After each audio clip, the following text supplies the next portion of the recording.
नमस्कार दोस्तों, मैं रोहित मिश्रा आपके अपने परिवार ट्राई स्टार में स्वागत करता हूं। आशा करता हूं बच्चे आप सभी लोग बहुत अच्छे होंगे और अपनी अपनी एक बेहतरीन तैयारी कर रहे होंगे। तो बच्चों आज हम देखने वाले हैं, बात करें अपने मैथ की। मैथ में पेट के लिए अपनी प्रैक्टिस सेट शुरू हो गई। तो उस प्रैक्टिस सेट में मैंने आपको कई सारे क्वेश्चंस कराए। उस प्रैक्टिस सेट को हम क्या करेंगे, कंटिन्यू करेंगे। और आज देखने वाले महत्वपूर्ण क्वेश्चन बच्चों, इस श्रृंखला को आपको जरूर फॉलो करना है, इस श्रृंखला को आपको जरूर देखना है। आपके 5 के 5 नंबर इस श्रृंखला से जरूर आएंगे, ये हम 100% गारंटी के साथ कह सकते हैं। बस आपको सारा पूरा वीडियो देखना पड़ेगा और ये उसी हिसाब से क्वेश्चन को डिजाइन किया जा रहा है जो आपके एग्जाम में क्वेश्चन पूछे जाते हैं। ठीक है, तो आपको इस बात की बिल्कुल भी टेंशन नहीं लेनी है कि क्वेश्चन कहाँ से क्या आएगा। बस आपको इस सीरीज की फॉलो करना है। इस सीरीज में सारी चीजें जो आपको कराई जाती है आपको 1 से 2 बार करना है। यदि आपने कर लिया तो बच्चों सारी चीजें आपको समझ आ जाएंगी। और क्वेश्चन भी ऐसे एग्जाम में आएंगे, अलग से क्वेश्चन नहीं बनते। जो आपका सिलेबस दे रखा है हम उसी सिलेबस के अकॉर्डिंग सारी चीजें आपको पढ़ाते हैं। ठीक है, तो चलिए हम बात करेंगे आज का अपना पहला क्वेश्चन क्या रहने वाला है बच्चों। आज का अपना पहला क्वेश्चन रहने वाला है, हमारे पास लिखा है 10 12 16 20 पी। पहला क्वेश्चन हमारे पास क्या लिखा है, 10 12 16 पी। 10 12 16 पी और 26। ठीक है, और 26 का औसत कितना, 17 है। और 26 और 26 का औसत कितना है बच्चों, याद रखना। का औसत 17 है। कितना है, 17 है। तो बताइए पी का मान क्या होगा।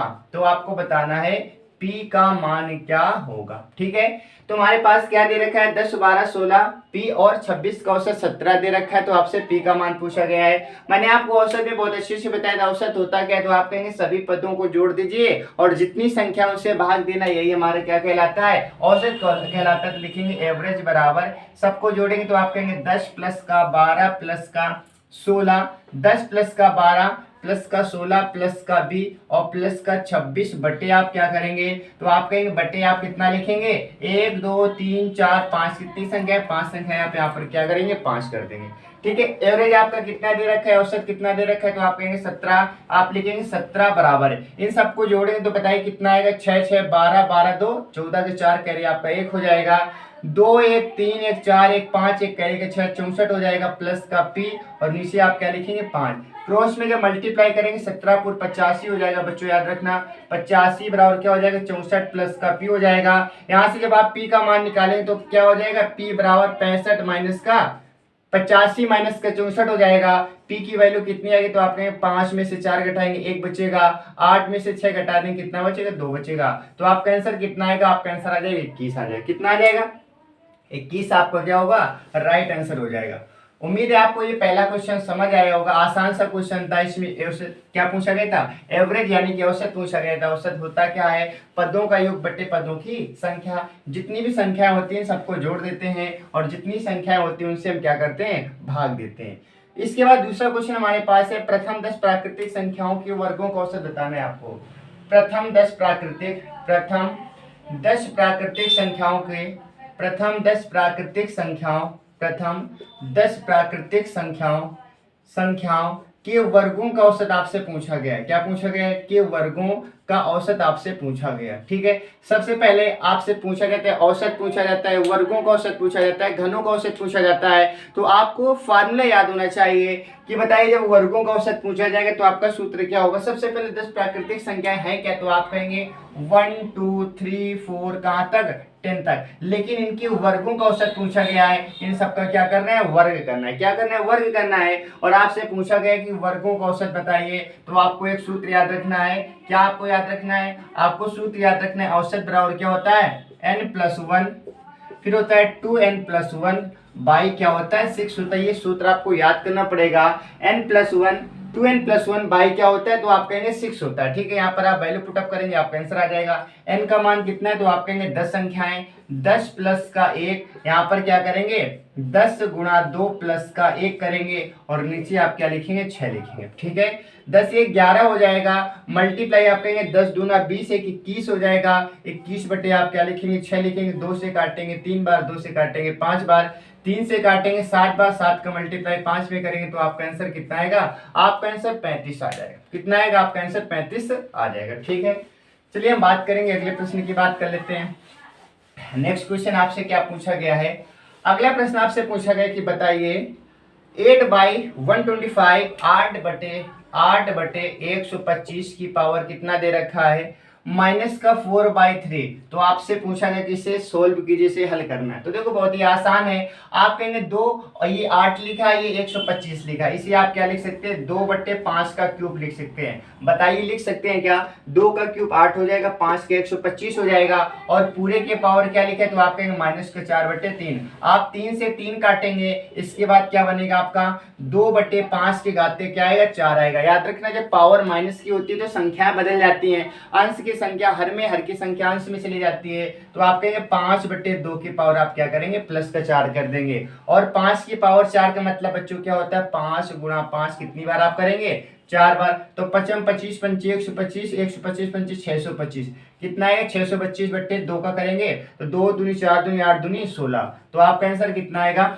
आपका आंसर आ जाएगा 625/16 आपका क्या होगा, आंसर आ जाएगा। ठीक है, 625/16 आपका क्या होगा, राइट आंसर आ जाएगा। ठीक है, चलिए हम बात कर लेते हैं अगले प्रश्न की, बात कर लेते हैं। अगला प्रश्न बहुत इंपॉर्टेंट क्वेश्चन है। आपसे पूछा गया कि बताइए इसका मान क्या होगा, आपसे पूछा गया कि बताइए इसका मान क्या होगा। ठीक है, ये हमारे पास सवाल लिखा है, इसका मान क्या होगा। बहुत ही आसान क्वेश्चन है। तो देखिए इंपॉर्टेंट क्वेश्चन, आसान है लेकिन इंपॉर्टेंट क्वेश्चन है। आप ऐसे क्वेश्चनों में क्या करते हैं, गलती करते हैं। इन दोनों को मल्टीप्लाई करेंगे तो आप कहेंगे, इन दोनों को जब आप मल्टीप्लाई करेंगे ना तो बताइए कितना आएगा, 2√6। ये क्या लिखा है, √2 और यहाँ पर √3, इन दोनों को मल्टीप्लाई करेंगे तो आप बोलेंगे √6 आ जाएगा। क्या आएगा, √6 आ जाएगा। जब आप इस रूट को हटाएंगे, जब आप इस रूट को हटाएंगे तो पावर क्या लगाएंगे, 1/2 लगाएंगे, 1/2। अब जब इस रूट को आप हटा देंगे तो फिर आप क्या करेंगे, फिर से इनके पावर 1/2 करेंगे। तो आपका क्या आएगा, 6 के पावर 1/4। यही आपका क्या आंसर आ जाएगा। ठीक है, यही आपका क्या आंसर आ जाएगा।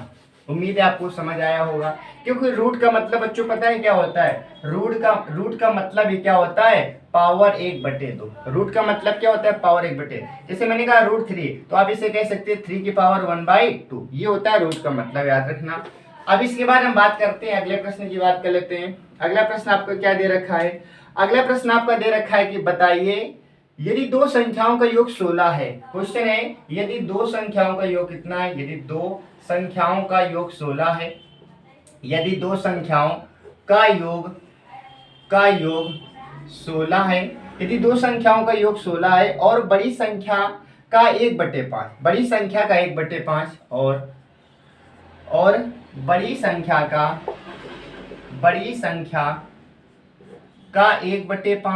का 1/5 ठीक है। बड़ी संख्या के 1/5, छोटी संख्या के 1/3, छोटी संख्या के 1/3 के क्या है, बराबर है। 1/3 के क्या है, आप कहेंगे बराबर है, 1/3 के बराबर है। तो संख्याओं का गुणनफल बताइए, तो संख्याओं का गुणनफल बताइए, संख्याओं का मल्टीपल बताइए। यानी कि सबसे पहले आपको संख्याएं पता होंगी तभी तो आप निकाल पाएंगे। सबसे पहले आपको संख्याएं निकालनी है। तो देखो संख्याएं कैसे निकालेंगे, कह रहा है कि दो संख्याएं हमारे पास जिनका योग कितना दे रखा है, 16 दे रखा है। बेसिक से करेंगे बहुत समय लगने वाला है, लेकिन इस क्वेश्चन को हम बेसिक से बिल्कुल भी नहीं करेंगे। हम कैसे करेंगे बच्चों, जो इसमें दिया गया इसके हिसाब से करेंगे। बड़ी संख्या का 1/5 मान लेते हैं, बड़ी संख्या x है हमारी, इसका 1/5 निकालेंगे।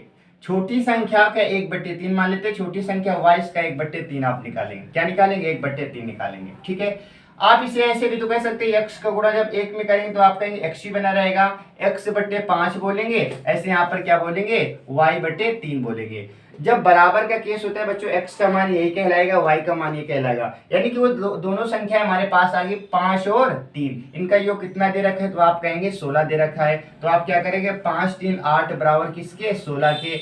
1 बराबर किसके, 2 के। जब 1 बराबर 2 के तो 5 बराबर 10 के और 3 बराबर किसके, 6 के। इन दोनों को मल्टीप्लाई पूछा गया, 10 का 6 में मल्टीप्लाई करेंगे, आपका आंसर कितना आएगा, आपका आंसर 60 आ जाएगा।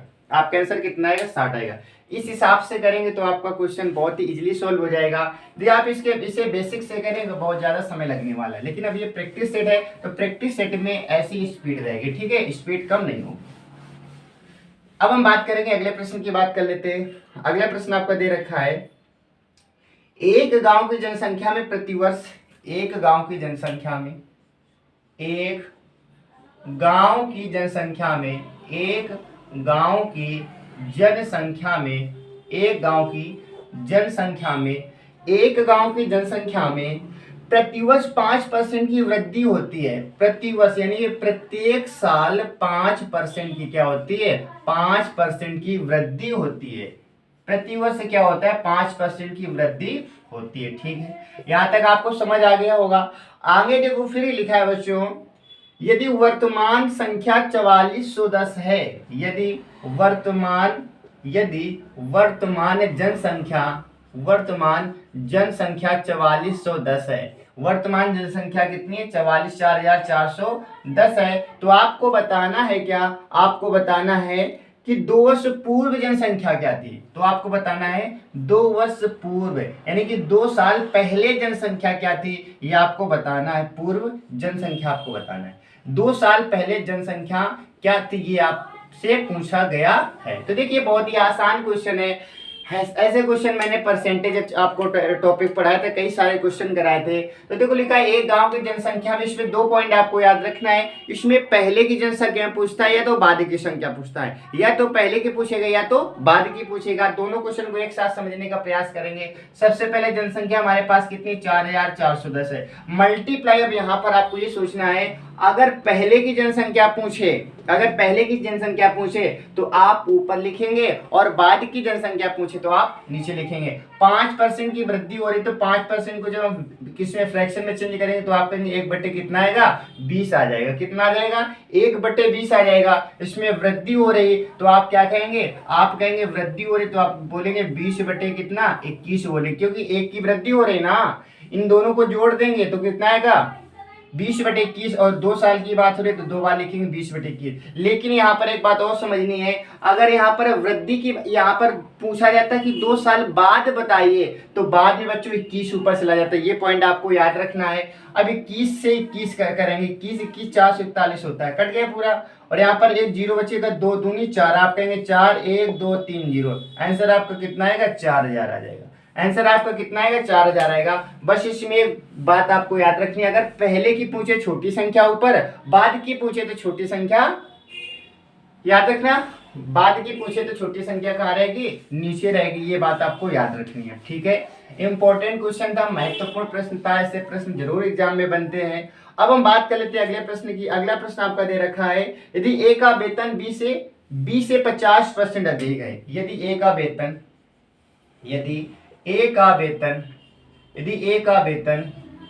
बी के वेतन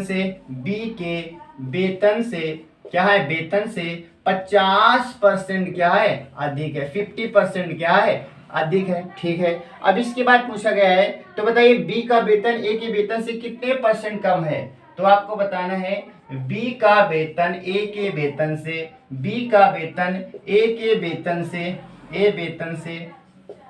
से कितना कम है। मैंने एक बात आपको नोटिस कराई थी, यहाँ पर वृद्धि देगा तो यहाँ पर कमी देगा, यहाँ पर कमी देगा तो यहाँ पर वृद्धि देगा। ऐसे क्वेश्चन को आपको कैसे करना होता है, सबसे पहले जो परसेंटेज दे रखा होता है उस परसेंटेज को ऐसे लिख देना होता है। इसके बाद में यदि वृद्धि हो रही तो 100 में जोड़ देना है, अधिक यानी वृद्धि हो रही तो 100 में जोड़ देना है, कमी होती है 100 में घटा देते हैं। 100 में 50 जोड़ेंगे तो आप कहेंगे कहाँ पहुंचेंगे 150। परसेंटेज मिलाने के लिए 100 का मल्टीप्लाई करते हैं, 0 से 0 काटेंगे, 5 से काटेंगे, 3 बार 3 का वजह से भाग देंगे तो 33 से 1/3 परसेंटेज आपका क्या होगा, राइट आंसर आ जाएगा। ठीक है, अगर यहाँ पर कल को कमी लिखी होती तो आप क्या लिखते, 50/50 कर देते, कमी में घटा देते हैं, वृद्धि में क्या करते हैं, जोड़ देते हैं। ठीक है, कमी में हम क्या करते हैं 100 में घटा देते हैं, और वृद्धि या अधिक लिखा होता है तो 100 में क्या करते हैं, जोड़ देते हैं। इसके बाद देखिए अगला प्रश्न हमारे पास क्या लिखा है। अगला लिखा है 7/9, 11/13, और इसके बाद में क्या लिखा है 16/19, फिर हमारे पास लिखा है 21/25। इसमें बताना है सबसे बड़ी भिन्न बताना है, सबसे बड़ी भिन्न आपको बताना है कि सबसे बड़ी भिन्न कौन सी है, सबसे बड़ी भिन्न बताना है। तो सबसे बड़ी भिन्न बताने का लॉजिक क्या होता है बच्चों, अगर अंतर सेम होता है तो मैंने आपको बताया था, जब अंतर सेम होता है जो देखने में सबसे छोटा सबसे बड़ा देखने में सबसे बड़ा, लेकिन जब अंतर सेम नहीं होता है बच्चों भाग देना होता है। आप कहेंगे इसमें अंतर सेम नहीं, अंतर सब जगह अलग अलग हो रहा है, तो आप करेंगे क्या, यहाँ पर सब में एक एक जीरो लगा देंगे। क्या करेंगे, सब में एक जीरो लगाएंगे। अब 9 का भाग देंगे कितनी बार जाएगा, तो आप कहेंगे 9 7 63, 7 बार चला जाएगा, 7 दशमलव कुछ आएगा। 13 का भाग देंगे तो 3 78, 30 91, 13 8 104, 13 8 104, 8 दशमलव कुछ आएगा। और जब इसका भाग देंगे तो आप कहेंगे 19 सत्ते 133, 19 अट्ठे 152, 19 अट्ठे 152, ठीक है। बाद इसकी हम करेंगे तो आप कहेंगे 25 अट्ठे 200, 25 अट्ठे 200, यहाँ पर भी 8 बार तो चला जाएगा, तो ये तो होगा नहीं। अब इनमें से कोई एक संख्या होगी तो और में देखना पड़ेगा, तो आएगा कितना, आएगा 13 अट्ठे 104, बचेगा हमारे पास कितना, 6 बचेगा। जब 6 बचेगा जीरो बढ़ा देंगे 60 हो जाएगा, और 13 चौको 52, कितना आएगा 8.4 आ जाएगा। यहाँ पर देखो 19 कर देंगे तो 19 अट्ठे 152, और बचेगा हमारे पास कितना, 8 बचेगा तो 80 हो जाएगा, और 19 चौको 76, यहाँ पर भी कितना आएगा 4 बार आ जाएगा। अच्छा, इसमें जब भाग देंगे तो इसमें कितनी बार जाएगा, तो आप कहेंगे 25 अट्ठे 200, 10 बचेगा, 25 चौको 100, ये तो पूरा कट गया, तो ये हमारे पास होगा नहीं, ठीक है, ये 2 कट गए। अब इनमें से कोई एक होगा तो एक बार फिर से बच्चों भाग देना पड़ेगा हमें। तो 13, कुछ ऐसे सवाल होते हैं फांसने वाले, नहीं तो बाकी इजीली कट जाते हैं। 13 का भाग देंगे, 13 अट्ठे 104, बचेगा हमारे पास कितना, तो आप कहेंगे 6 बचेगा तो 60 हो जाएगा, 13 चौको 52, 52 के बाद 8 बचेगा 80 हो जाएगा, तो 3 78, यानी कि 6 बार चला जाएगा। अब यहाँ पर देंगे तो अपना आंसर आ जाएगा। 19 का भाग देंगे, 19 अट्ठे 152, बचेगा हमारे पास कितना, 8, 8 80 हो जाएगा, 19 चौको 76, 76 के बाद में 4 बचेगा, 40 हो जाएगा, और 19 दूनी 38। अब बताइए यहाँ पर 46, यहाँ पर 38, तो आप कहेंगे ये संख्या हमारी क्या सबसे बड़ी है, यही हमारा क्या राइट आंसर है, यही हमारा क्या राइट आंसर है। एक सवाल और बचता है, उसको देख लेते हैं, फिर हमारा आज की प्रैक्टिस हमारी क्या होगी, यहीं पर कंप्लीट हो जाएगी। आज का हम लास्ट प्रश्न देख लेते हैं बच्चों। आज का लास्ट प्रश्न है, यदि n सम है तो, लिखा है यदि n सम है तो, यदि n क्या है, सम है तो, यदि n सम है तो आपको बताना है क्या, आपको बताना है 6 के पावर n-1 हमेशा किससे विभाज्य है, हमेशा विभाज्य, बतानी है किससे विभाज्य होगी, किससे विभाज्य है, ये आपको बताना है। तो देखो बहुत ही आसान क्वेश्चन है, इसमें बोला क्या गया है, n क्या है, तो आप कहेंगे एक सम संख्या है, तो सबसे पहले n की वैल्यू आप पुटअप करेंगे। पहली सम संख्या 2 होती है, फिर क्या होती है 4 होती है, यहाँ से पुटअप करेंगे आपका आंसर आ जाएगा। n की जगह आपको लिख देना 2, तो 6 पावर 2 माइनस का 1 करेंगे, 6 का स्क्वायर क्या होता है, आप कहेंगे 36, 36 में से 1 घटा देंगे कितना आएगा, 35 आ जाएगा।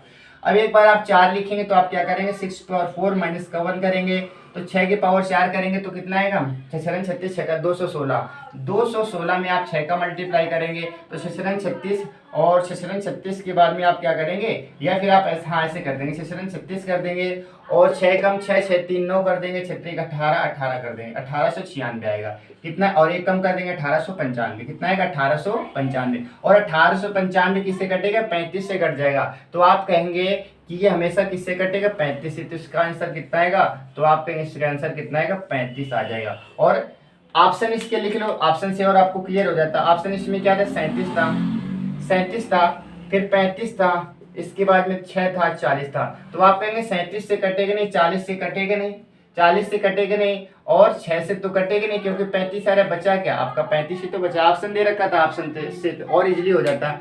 तो उम्मीद है आपको आज की क्लास समझ आई होगी। यदि आपको क्लास समझ आई है तो आप अपना रिव्यू जरूर दें, ठीक है। अब मिलेंगे आपसे हम नेक्स्ट क्लास में, तब तक आप अपना अच्छे से पढ़ते रहिए। Okay, bye bye.